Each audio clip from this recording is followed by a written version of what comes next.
E eu acho que essa tem sido a nossa postura perante a nova direção do Anasems, aí que a gente acha que essa prova vai ser assim, e tem condição técnica de ser.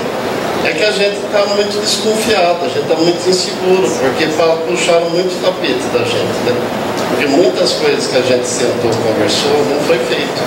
Mas eu acho que a gente tem que continuar brigando por isso, que eram os nossos princípios lá de quando fomos brigar para que na lei, inclusive, se chamasse avaliação seriada e não teste do progresso. Bom, eu vou tentar ser sucinta e ao mesmo tempo abrangente para contribuir com a discussão, né? Em relação ao que foi colocado aqui, quanto à dificuldade, eu acho que a gente está discutindo, na verdade, vamos fazer a avaliação e qual é a finalidade da avaliação. Eu acho que é isso que, no fundo, está sendo discutido aqui.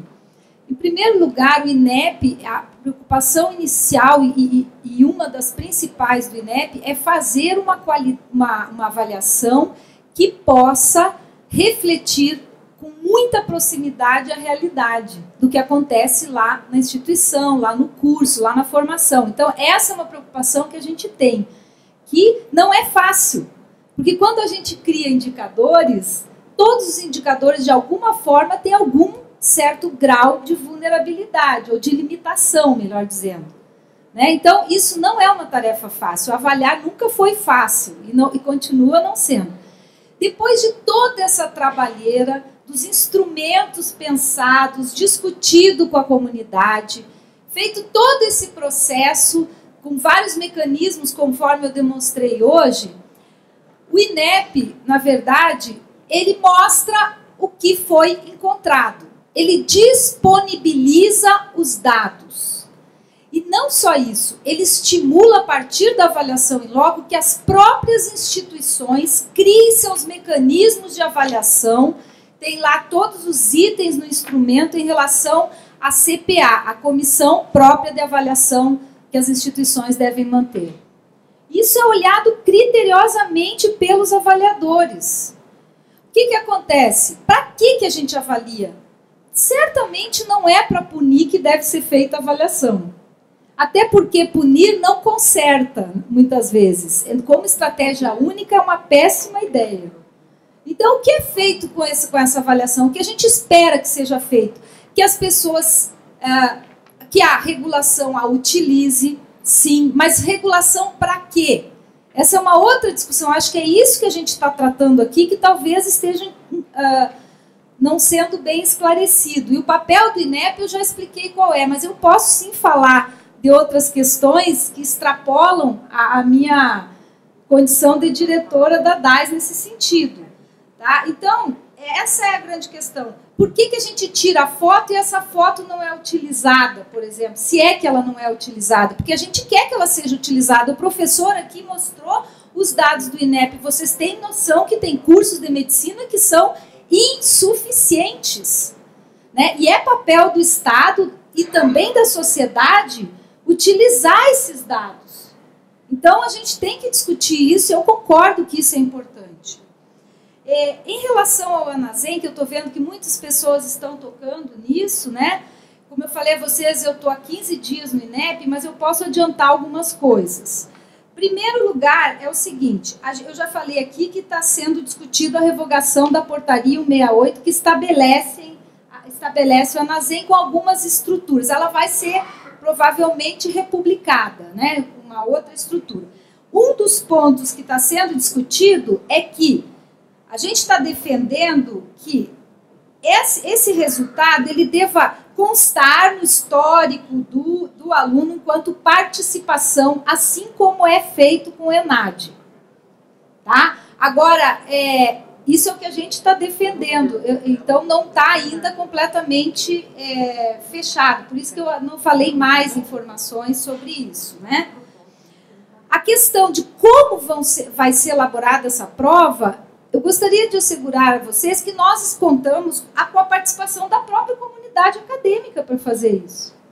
Com os docentes, com os especialistas, com as pessoas que estão lá na ponta. Então, a gente acredita e a gente vai ficar, e aí cabe a minha responsabilidade também de ficar e garantir que essa prova realmente consiga avaliar da forma mais próxima ao justo possível os estudantes. Porque senão, de novo, se eu fizer alguma coisa que não consegue cumprir o seu caráter principal, que na minha opinião a avaliação é formativa, eu defendo isso, não tem por que a gente fazer tantas avaliações e todo o nosso trabalho ficaria difícil da gente explicar, né? Mas o diagnóstico é importante. Vamos usar, eu convido as instituições, os próprios alunos que utilizem, que se debrucem.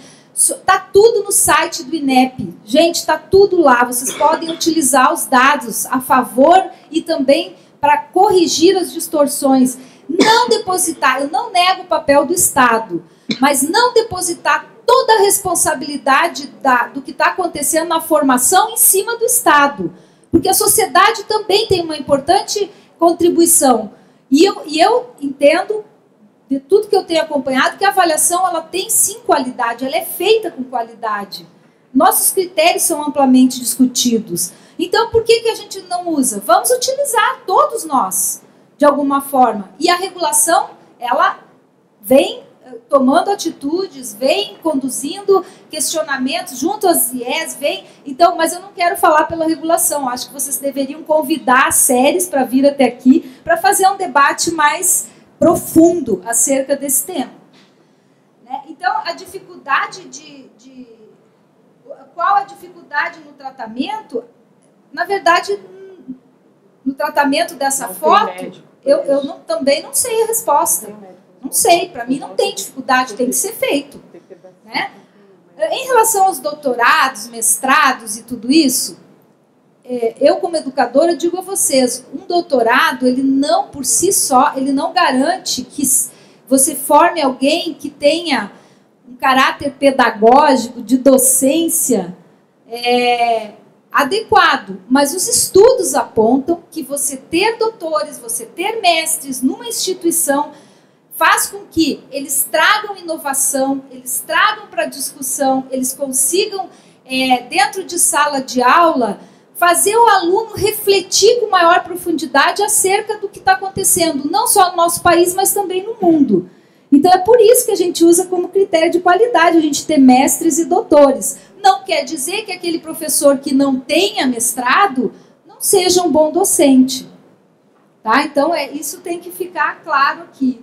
Né? Mas é importante, aí a gente tem que respeitar os dados, os estudos estão apontando que aqueles cursos que têm maior número de mestres, que têm maior número de doutores, também têm maior qualidade. Né? Deixa eu ver se tem mais alguma coisa aqui. Em relação ao que foi falado dos residentes, da participação dos residentes, eu não tenho nem como comentar, porque eu não sei o que aconteceu de fato lá. Né? Eu imagino que eu, como educadora, e também como representante da DAIS, a gente faz uma educação, a gente preconiza uma educação e trabalha nessa perspectiva que seja inclusiva, que seja participativa, que as pessoas debatam, que a gente consiga, de alguma forma, contribuir de forma muito contundente com a melhoria da qualidade de vida da população. Então, eu não sei nem o que comentar a respeito disso, e era isso que eu queria falar para vocês. Eu queria dar uma palavrinha muito rápida. Marcos, eu entrei na faculdade como professor de ensino, professor auxiliar de ensino, depois fiz mestrado e doutorado. Eu chegava na minha faculdade às 8 horas, depois que terminei meu doutorado, comecei a chegar às 6h30, e um dia fui preso no elevador às 19h30. Então, dizer que eu acho que realmente não se pode generalizar que doutor não dá aula na graduação. Minha vida foi toda dando aula na graduação, aumentou muito mais quando eu terminei meu doutorado. Sobre a NASEM não vou falar, porque já foi... Eu queria só falar, que aí vários colegas se reportaram sobre a proliferação das faculdades de medicina, eu já disse na minha fala, mas eu queria colocar 2 pontos. Né? Primeiro, como foi dito, a faculdade de medicina não vai fixar o médico lá onde ele foi formado. Né? É uma distribuição de médicos, mas não tem médico lá na Tejuçuoca, mas também não tem sociólogo, não tem filósofo, não tem arquiteto, não tem engenheiro, não é? O que tem lá é um juiz e um promotor de justiça, porque tem carreira de Estado. Eles estão lá. Então, o que o Conselho Federal de Medicina está há muito tempo brigando por uma carreira de Estado para o médico do SUS, porque ele, com carreira de Estado, com segurança no trabalho, não é? Adoece, tem as garantias trabalhista, a médica engravida tem a proteção da lei, né? Então, isso nós lutamos por isso. Acreditamos que fixa médico uma carreira de Estado, né? Sobre a proliferação de faculdade de medicina, ainda outro ponto, nós não somos absolutamente contra a abertura de faculdade de medicina. Nós não somos absolutamente contra uma faculdade boa, bem formada, com estrutura, com um corpo docente, né, com uma sala de ensino. Nós somos a favor que se crie uma faculdade nessa condição. Se é contra, se criar a faculdade, por exemplo, no meu estado, que já tem 8 faculdades de medicina, Fortaleza tem 4 faculdades de medicina, e se tem mais 5 cidades pré-selecionadas para criar a faculdade de medicina, vamos a 13. E essa cidade, eu vou citar o nome, porque, em respeito à população delas, tem há 3, no mínimo 3 delas, que não tem hospital para assistir as pessoas, né? Quer dizer, uma cidade que não tem um hospital que possa assistir dignamente as pessoas, como é que vai ter um hospital disso? Preocupa muito essa coisa. Quando eu estava na discussão para criar a Faculdade de Medicina de Juazeiro do Norte, lá no Ceará, isso já há algum tempo, o tempo passa muito rápido, eu encontrei um doutor já pós-residência, tudo, formado na Faculdade de Medicina de Juazeiro do Norte. Eu me lembrei assim, e um dia desse a gente estava discutindo a criação dessa Faculdade de Medicina, né? Veja, quando a gente estava nessa discussão, uma pessoa disse assim, olha, uma faculdade de medicina, quando é criada numa cidade, até a conversa de bar melhora. E melhora mesmo, não é? Então, nós não somos radicalmente contra a faculdade de medicina. O Juazeiro melhorou com a faculdade de medicina que foi criada lá, que é uma faculdade hoje reconhecidamente boa, né? Tem notas, é bem classificada, qualificada. Veja, nós somos contra a criação de faculdade de medicina como está sendo propostas em cidades que não têm a mínima condição de formar um bom médico. Muito obrigado a todos. Nós vamos voltar aqui a professora Patroa, então, e aí depois, em seguida... Ok, você me desculpe, mas você percebeu a diferença de um médico formado há mais tempo e um jovem. Você não sentou nenhuma vez, eu não aguentei. E já sentei várias vezes, né? Eu sou patroa, sou clínica geral, mas também estou tentando mudar meu nome para ser medicina interna. A gente não sabe, eu não sou direito o que eu sou agora, mas eu sou formada, fiz 3 anos de residência em clínica médica, e eu estou entendendo aqui, a professora precisou sair por motivos fisiológicos, né? E eu entendi que nós estamos aqui tratando de consequências quando a causa não foi apontada, né? Ninguém está questionando, e acho que isso... Eu primeiro queria cumprimentar a professora, espero que ela consiga ouvir lá do banheiro, cumprimentar pela coragem dela vir aqui, porque nós estamos há meses solicitando essa presença do INEP aqui. Eu entendo, conheço, já trabalhei com vários dos técnicos que estão aqui, ninguém está questionando a qualidade técnica da formação, mas nós não estamos da avaliação. Eu acho que a questão aqui não é avaliação, pessoal. A questão aqui é uma lei 12871, que a sociedade tem que se envolver, mas quando a sociedade se envolve, ela não é ouvida. Então, a lei 12871 criou esta demanda que esta mesa está tentando trabalhar agora. Nós temos que falar da lei 12871, que fala que tem que fazer isso, fazer aquilo, uma prescrição e não um debate, uma construção. Em função disso, eu ouvi algumas palavras aqui hoje, que vem desde ontem da tese que nós estávamos, eu e o Brenelli, que é estabilidade de processo. Por que nós desconfiamos de tudo e de todos e até da gente mesmo? Porque não há uma estabilidade. Uma coisa que começou há 10 anos não se perpetua, não se tem noção do qual foi o resultado daquilo, e a gente já vai para uma nova circunstância. Então a gente tem que falar, as palavras são estabilidade, processo, financiamento. Como clínica que sou, diante de um paciente crítico que precisa ir para a UTI, eu preciso primeiro saber qual foi a causa que o levou à UTI. E com os recursos esparsos que eu tenho para tratar desse paciente, eu vou ter que decidir por onde eu vou começar o tratamento. E se há insuficiência respiratória, eu vou começar por lá. A insuficiência respiratória aqui é financiamento. A questão que nós temos que discutir aqui é financiamento. Eu acho muito esquisito que tem vários psiquiatras aqui na plateia, só eles estão calmos. Vocês podem perceber, todos os que eu reconheço como psiquiatras estão calmos, porque é um processo esquizofrênico, professora Margot. Esse é o nosso problema. A senhora senta aí como técnica do INEP, eu já sentei aí como técnica da Comissão Nacional de Residência Médica para responder o que não é possível responder, porque nós tratamos de um sistema totalmente desconectado, como se eu pedisse para uma pessoa que está com cefaleia agora, que um neurologista, um clínico, um pediatra, um psiquiatra, todos eles ao mesmo tempo atendessem esse paciente. Ora, eu não tenho recurso para dar remédio para ele e chamo todos esses especialistas para atendê-lo ao mesmo tempo. É isso que nós estamos fazendo aqui, essa é a analogia. Nós não temos dinheiro para comprar medicação, que é dipirona, mas nós vamos pagar uma série de especialistas para atender essa pessoa com este sintoma. Sintoma gerado pelo quê? Porque ele não tem emprego, que é a Lei 12.871. Tá? Então, o que eu quero propor aqui, eu prometi para mim mesma que eu não ia falar muito, mas não consigo, e vocês sabem que eu não consigo. Mas o que eu quero propor aqui é que exatamente o que a professora Margot já começou a falar. Nós estamos falando com as pessoas erradas. Aqui a gente foi de Gênesis ao Apocalipse, porque não tem outro jeito de tratar desse assunto. Ele passa por toda a Bíblia. Formar médico é falar de toda a Bíblia. Então, o que eu quero propor é que, assim como o professor Sidney já fez uma proposta, minha proposta objetiva é, de um modo gentil, educado e adequado, que nós marquemos um grupo de trabalho para sentar com a CESU e com as séries. Não tem outra saída. É CESU e séries. Quem que vai lá? Porque se chamá-los aqui, a gente já participou como técnico. O governo não vem, seja ele de que cor que for. Porque sabe que a gente vai arremessar tomate, ovo e daí para frente. Então, nós precisamos ser elegantes, inteligentes e estratégicos. Nós vamos montar um grupo que, obviamente, tem que ter representação das entidades médicas, que já foram muito bem citadas aqui. Representantes, por óbvio, quando eu falo das entidades médicas, aqui eu incluo, são médicos, os médicos residentes, e serão médicos os estudantes de medicina. Seria muito oportuno se a gente tivesse uma sociedade civil organizada que também pudesse participar.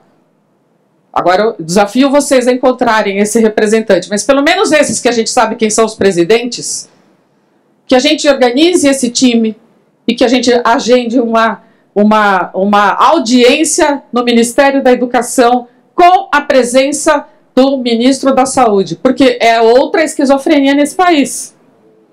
Com a presença do senhor Ministro da Saúde, que ele considere que, por gentileza, todos nós deixemos muito claro para esses nossos administradores que nós não estamos para desafiá-los, mas para cooperar, para realmente tratar desse doente que está com insuficiência respiratória, e se a gente continuar discutindo quem é que vai entubar, ele vai morrer muito antes do que a gente possa tomar qualquer atitude. Eu, mais uma vez, cumprimento toda a mesa, foi muito oportuna a fala de todos vocês. Queria deixar também uma lição que eu aprendi com a tese, que eu não desorientei, eu não acho que eu orientei aquela tese, mas eu pelo menos não contribuí para a desorientação daquele aluno. Um processo, eu estudei muito esses processos de formação do médico, de avaliação no Brasil e no mundo. O que nós fazemos no Brasil? A gente lê superficialmente os processos e começa a fazê-los aqui. Os americanos, quando fazem a avaliação do estudante, eles demoraram mais de 40 anos para tornar aquilo alguma coisa obrigatória. O ex-ministro da Educação, que nunca deveria ter sido outra coisa além de ministro da Educação, me ensinou. O senhor Haddad, eu estou falando que ele é prefeito da cidade onde eu moro e eu não estou feliz com isso. O Haddad nos ensinava uma coisa. Se o processo que a gente estiver fazendo for correto, ele pode ser apenas voluntário, porque se ele for correto, as pessoas todas aderirão. Olha o SAEM aí. Alguém obrigou as 31 escolas a virem aqui e se inscreverem no SAEME, óbvio que tem um viés de seleção, mas elas não foram obrigadas. Quando a gente faz um processo avaliativo adequado, e aqui está cheio de técnico, eu só estou repetindo o que eu aprendi com eles, as pessoas aderem e querem. Americano, alemão, canadense, japonês, inglês, faz fila para ser avaliado, não fica com medo, como com toda razão os estudantes se inscrevem um após o outro aqui, para dizer que estão com receio, por óbvio, porque mais uma vez quem vai pagar a conta são eles. Sobre o resto, se doutor, mestre, professor precisa ser considerado, nós temos que abrir caminhos para quem está na assistência seja muito bem valorizado, porque eu sou livre docente e o salário que eu ganho é por amor febril que eu continuo dando aula naquela escola, entro às 7, saio às 20, dou desculpa do trânsito para sair às 20. Mas eu tenho certeza que eu não passaria por nenhum teste psiquiátrico aqui pelos colegas presentes. Porque pelo que eu ganho, eu não poderia ficar lá nem 2 horas. É muito bom cobrar de professor, cobrar de aluno, mas a gente não vê um processo, eu falo outra vez, processo, leiam o significado de processo. Eu não vejo um processo aqui que nos faça atender as coisas. Por isso a gente acochambra, por isso o professor finge que faz, por isso a prova já está na copiadora para ser aplicada na semana que vem. Por isso que é difícil, meu filho, fazer uma prova prática. Você conta com quem para fazer uma prova prática? Com você mesmo, com os mais jovens. Porque os mais velhos recebem 8 mil por mês para ficar lá de manhã até de noite. E ainda tem o desconto do seguro-saúde, porque você não confia no seu próprio hospital para ser atendido. Muito obrigada. Desculpa.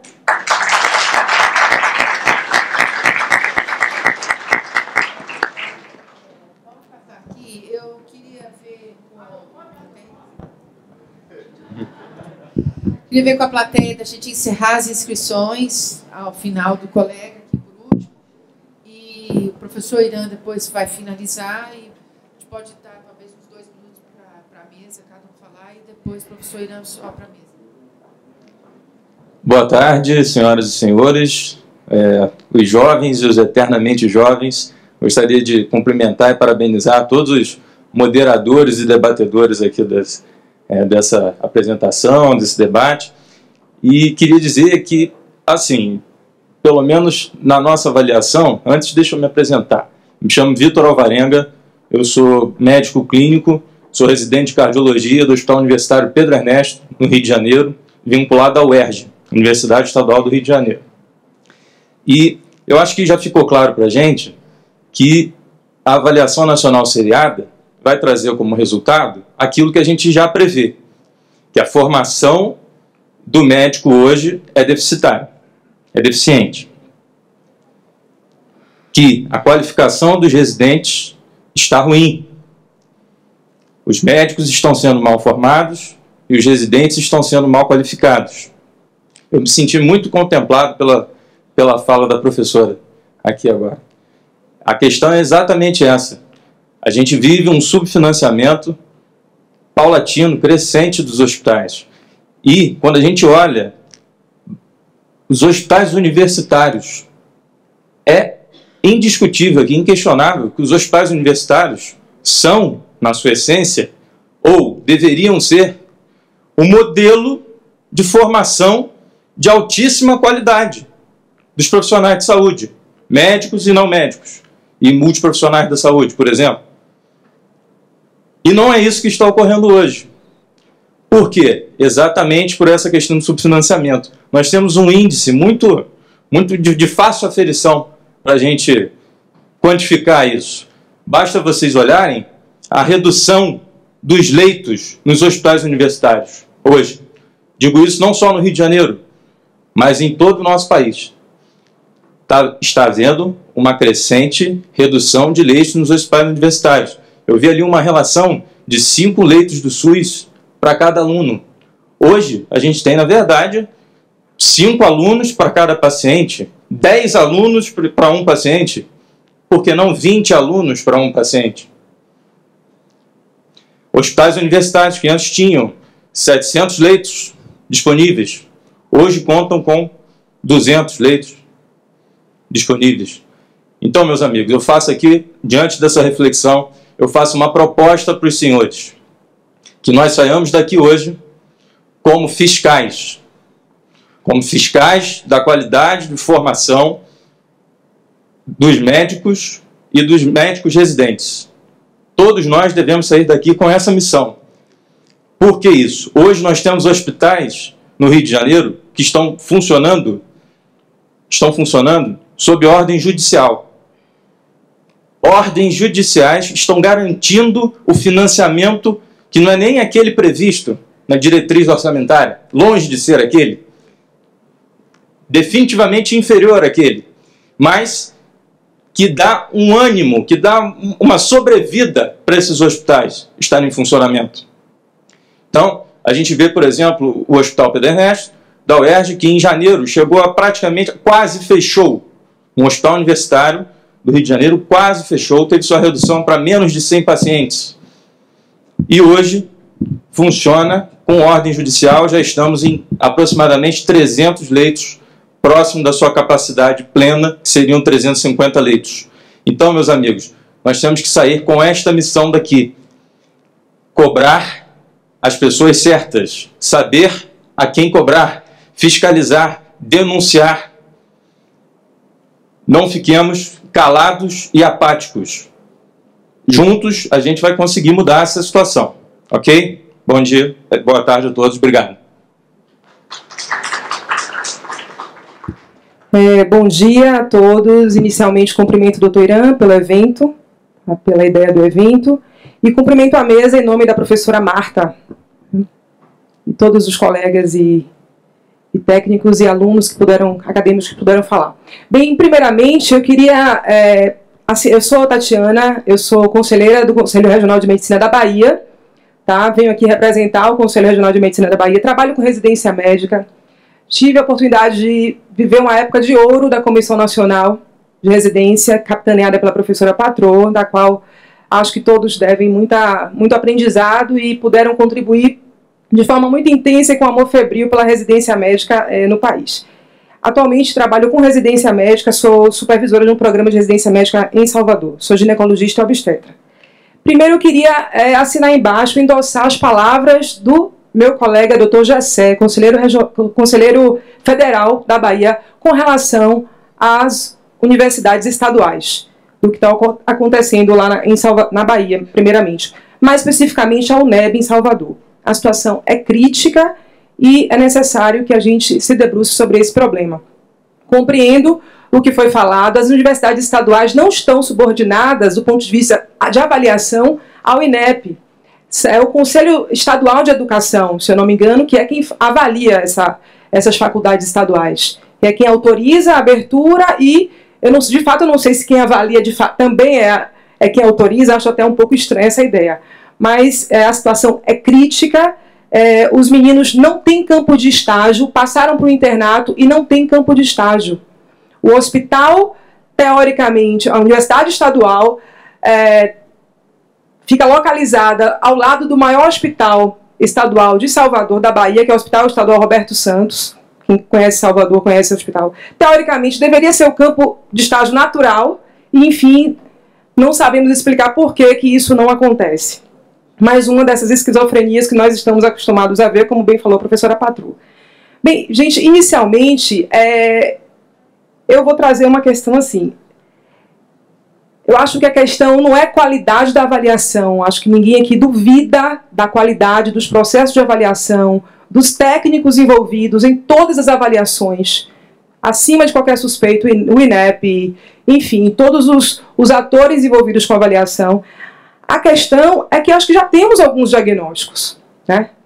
E precisamos saber o que fazer com esses diagnósticos. Então, o que eu falei fica um pouco difícil falar do que já foi falado, mas assim, o professor Lúcio Flávio traz aqui um dado interessantíssimo de 2013. Das 154 escolas avaliadas pelo INEP, 59%, acho que foi 2013, se eu não me engano esse dado, 59% tem a nota menor ou igual a 3. Tem 3 anos isso. O que é que foi feito? O que é que foi feito? Eu queria realmente entender. Né? Então, trazendo aqui a fala do estudante, representante do DENEM, que ele diz que se a avaliação é um fator indutor da transformação do ensino médico, então, assim, fazendo uma costura nas falas, né? Se a avaliação é indutor da transformação, aí o professor Lúcio Flávio traz uma avaliação de 2013, 59% das escolas médicas tem um diagnóstico com a nota menor do que 3, menor ou igual a 3. Sim, qual foi a indução? Induziu o quê? Que transformação foi feita? Não quero aqui duvidar dos senhores, da competência dos avaliadores. Tem uma máxima em medicina que diz que quanto mais exames diagnósticos para determinada doença, tem alguma coisa que está falha nos métodos diagnósticos. Né? Então, assim, não estou duvidando da qualidade das avaliações e nem dos diagnósticos feitos. Mas será que a gente não está criando mais uma avaliação diante de um quadro que a gente já sabe qual é? Enfim, e assim, eu sei que aqui não tem só médicos e acho importante que aqui, nesse momento, eu possa falar para cidadãos brasileiros. É grave a situação, é muito grave, não falo como médica, nem como uma pessoa envolvida com ensino. Eu falo como uma cidadã brasileira, diante de tantos cidadãos brasileiros que ainda acreditam no seu país e que a gente precisa tomar atitude, porque são essas pessoas que vão atender a gente, os nossos filhos, os nossos netos. Não é aqui. Vamos tirar a ideia, porque parece que médico briga com as outras áreas de medicina. Não é isso, não é disso que se trata. Vamos falar a verdade aqui, como massa pensante de uma sociedade, cidadão aqui. Enfim, cada um administrador, farmacêutico, o que for. Está na hora de parar, me desculpem a palavra, de hipocrisia. Né? Me desculpem, mas é um desabafo, e era isso que eu ia falar para vocês. E queria só assinar e endossar a proposta da professora Patrô.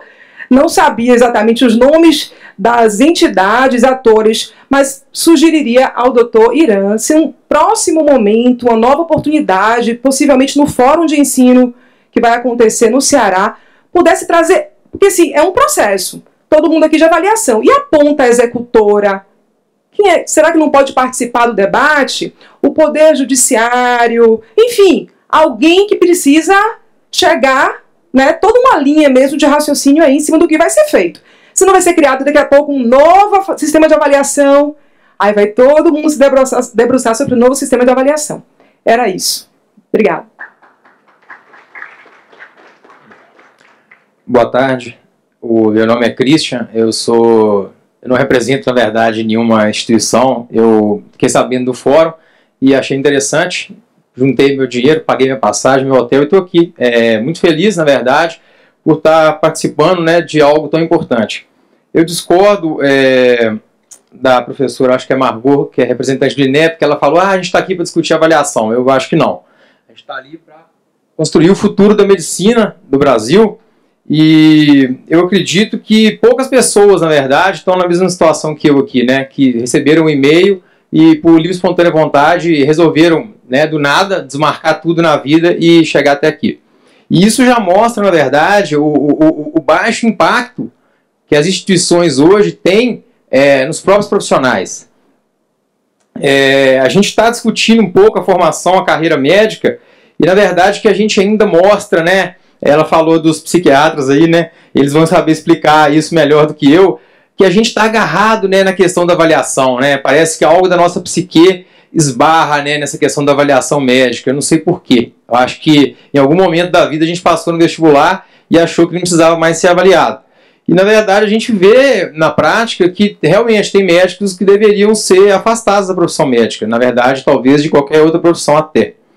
E é claro que na verdade a gente precisa de mecanismos regulatórios, mas não só das faculdades de medicina, não só das residências médicas. A gente vê surgindo hoje uma indústria de pós-graduação de fim de semana que, na verdade, não forma o médico, porém, esse médico ele é absorvido pelo mercado. Na minha cidade, agora, tem vários especialistas aí de fim de semana que nunca frequentaram o ambulatório, porém, eles são empregados.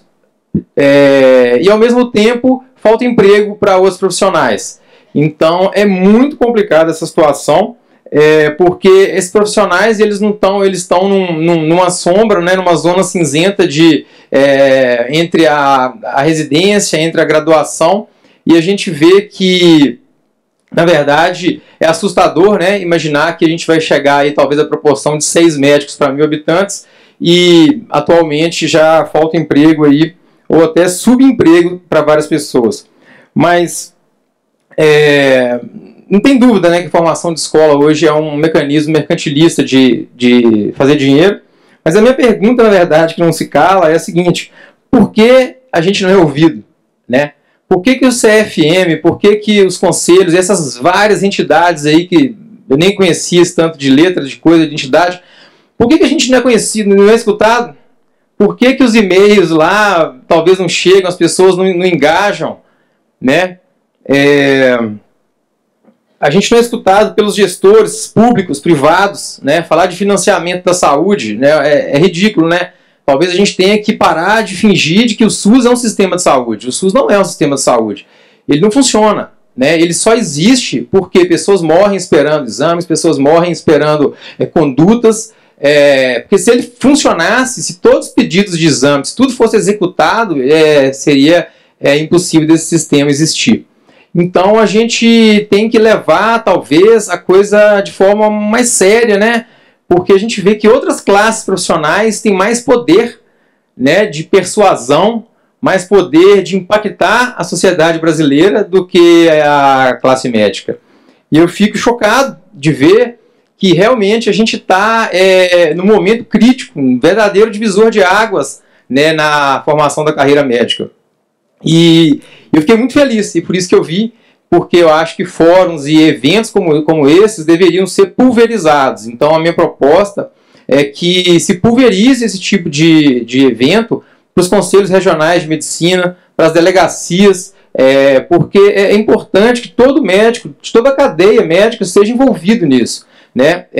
A gente mora numa cidade próxima à capital de Minas Gerais, e a gente vê que a saúde pública é muito deficitária. Do interior da minha cidade, as pessoas não têm acesso a nada. E a gente tem que, às vezes, ficar discutindo coisas que são muito menos eficazes. A gente tem que mudar, eu acredito, o nosso posicionamento como profissionais de saúde. A gente tem que parar de ser visto, né, como os doutores que choram de barriga cheia. A gente é visto assim pela sociedade, pela população, a gente é visto assim pelos gestores públicos, e assim a gente continua apanhando de vários setores, tomando tapa de todas as direções e tomando caldo o tempo todo, tentando sobreviver nesse cenário turbulento. Então eu espero e confio muito, e por isso que eu estou aqui focado, que a gente realmente saia daqui com propostas de valor e que a gente consiga trazer os gestores públicos, né, que enfim governam aí talvez 80 e tantos % da saúde, né, que é a saúde pública brasileira, para sentar na mesa também, porque não adianta nada existirem leis, existirem conselhos de medicina, se de uma hora para outra um governo traz pessoas, atropela todas as resoluções e coloca pessoas para trabalhar sem a mínima condição pré-necessária, né? Então, eu quero agradecer a oportunidade para vocês, dizer que eu estou muito feliz e grato por isso aí. É isso aí, valeu.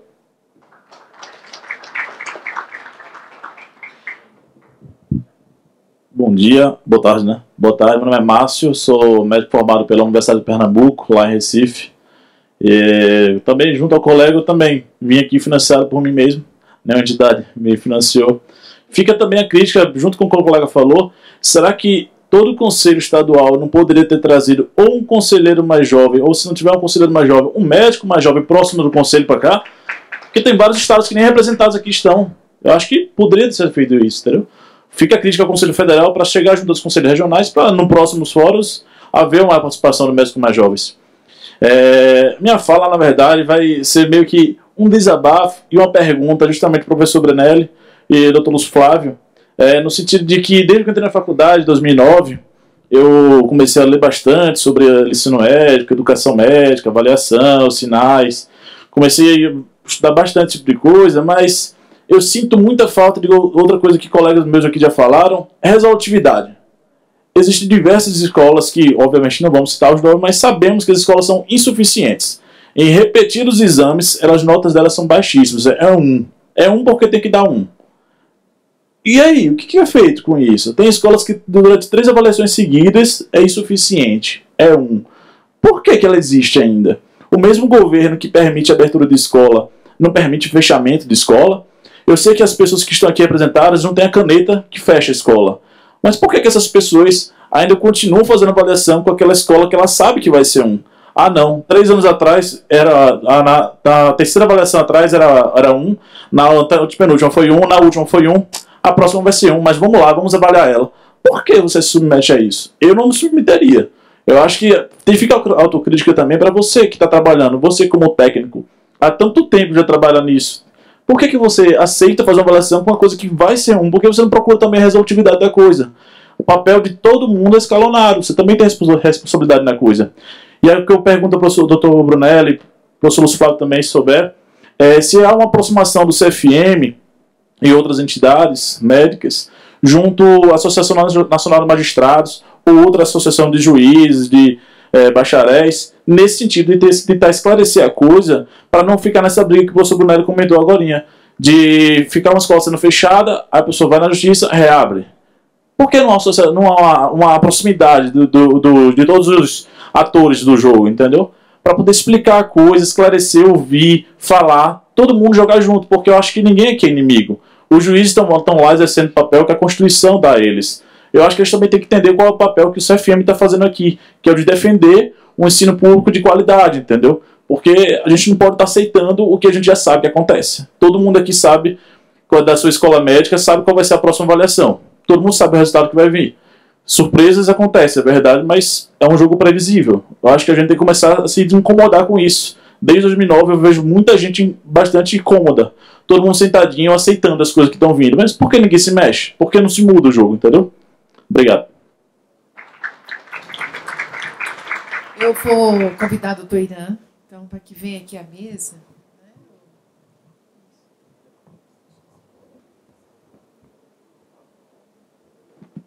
Alô, eu vou falar daqui mesmo, porque primeiro eu quero parabenizar essa mesa e esses 2 jovens que vieram para cá com recurso próprio. Isso aí, isso que tem que ser feito. É muito fácil se criticar e ninguém aparecer. Né? Lembro bem do ato médico. Aquele bando de pessoas que estava com o jaleco lá, se tivesse 20 médicos era muito. Foi a professora Marta, a doutora Marta, que saiu nas escolas arrecadando aqueles colegas para poder encher, para nós causarmos um impacto para os senadores. Então, a que ponto nós chegamos? E um de vocês falaram aí, e esse slogan é Construindo o Futuro da Medicina Brasileira. E aquela lâmpadazinha. A professora Margot, eu me lembro bem quando... mudou. Eu disse, então vamos trazer aqui entrou agora para poder conversar conosco. Nós vamos ser o protagonista desse slogan. Nós não podemos ficar só no discurso. Criticar é muito fácil, né? Eu ficar quietinho. Esta comissão, quando o nosso presidente disse que é a mais importante do Conselho Federal de Medicina, eu não tenho a menor dúvida. Quando eu fui escolhido, essa comissão estava existindo, mas estava adormecida. E me chamaram para mim assumir. Como vocês viram, tem o professor Imar, que já tem uma determinada idade, mas ele é jovem nas ideias. E nós temos outro, Liberaldo, Rosilane, Marta, que é a Bia, que está ali sorrindo, né, alegre, aquele jovem urologista, né, o Lúcio Flávio. E gostou do jovem? Depois eu quero 10% desse elogio. Adorei. Então, são essas coisas que nós temos que... O professor Brunelli, que está fazendo um grande trabalho no SAEM. O Conselho Federal de Medicina, quando me chamaram, que lamentavelmente eu sou tesoureiro do Conselho Federal de Medicina, né? E quando tem qualquer coisa que envolve financeiro, ele me chama. E me chamaram para nós abraçarmos essa casa do SAEM. E nós tivemos que alocar uma verba para isso. Mas veja bem, eu não vou dizer quantos anos eu tenho de formado, porque eu estou na comissão de médicos jovens, né? Mas lembro-me bem, no vestibular de medicina, primeiro naquela época tinha mais faculdades públicas e privadas. Não tinha cotas para nada. A cota era o QI da pessoa, mas não é o QI quem indica, não. É a sua inteligência. E me lembro bem que o meu vestibular, a nota de corte era 5. Quem tirasse abaixo de 4 não ia para a próxima prova. Naquela época eram 4 provas.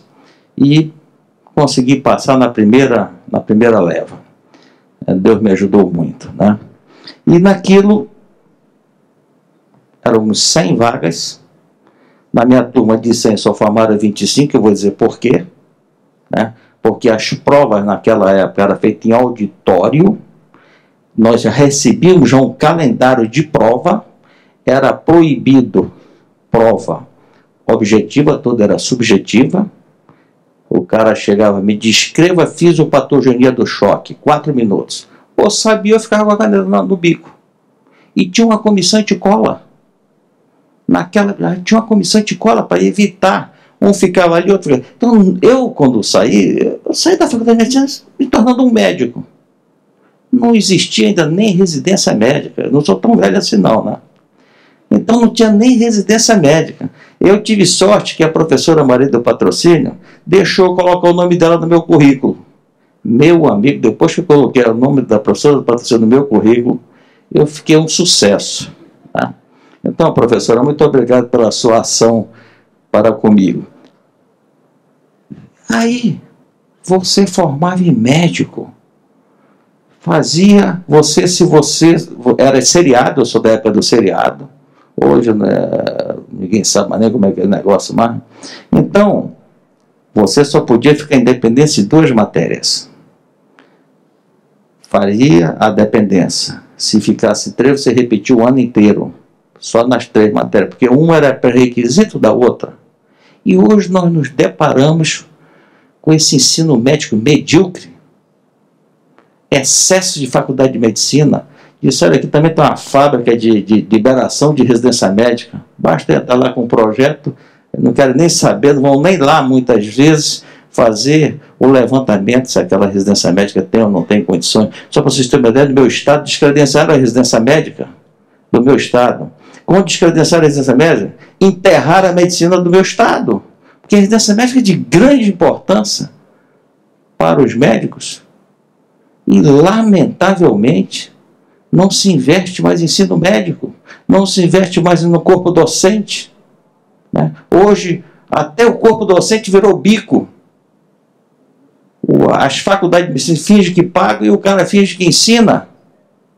R$30 hora aula no meu estado estão pagando. Enquanto isso, os donos da faculdade milionários, não podemos aceitar isso. Eu acho que, agora não adianta só ficar aqui nesse microfone criticando e não tomar providência. Esta comissão, nós vamos percorrer os estados com a autorização da plenária do Conselho Federal de Medicina. Nós vamos, porque hoje 50%, eu vou apresentar a demografia médica amanhã, e como é que está a situação. Nós temos que nos envolver. E é uma palavra forte, Nelson Rodrigues já dizia, se os homens de bem fossem tão ousados quanto os canalha, esse mundo seria melhor. Vamos ousar, minha gente, vamos para cima, independente de bandeira partidária. A bandeira partidária nossa não é nenhum desses partidos políticos, está tudo podre. É sim um ensino médio de qualidade, fazer bons médicos. Eu quero parabenizar esses 2 colegas que vieram com recurso próprio para cá, para o Conselho Federal de Medicina. E quantas vezes vocês quiserem ligar para cá, dando ideias, querendo participar, pode contar conosco, com a Comissão de Médicos Jovens. E, portanto, quero acabar com vocês. Nós temos que sair com alguma coisa daqui, tem que sair. Vai sair uma carta daqui, que está sendo já, a nossa assessoria já está anotando tudo.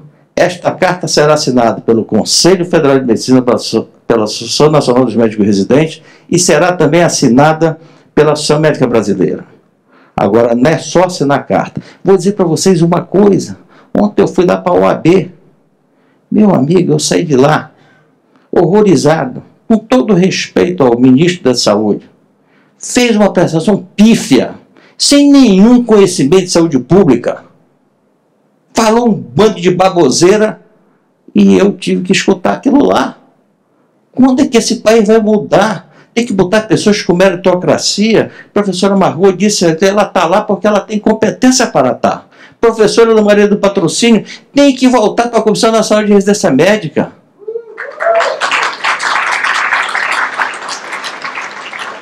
Eu estou pagando porque a senhora emprestou seu nome para o meu currículo.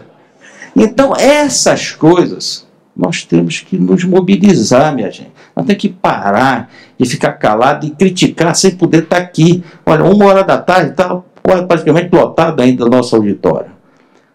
Minha gente, conte conosco.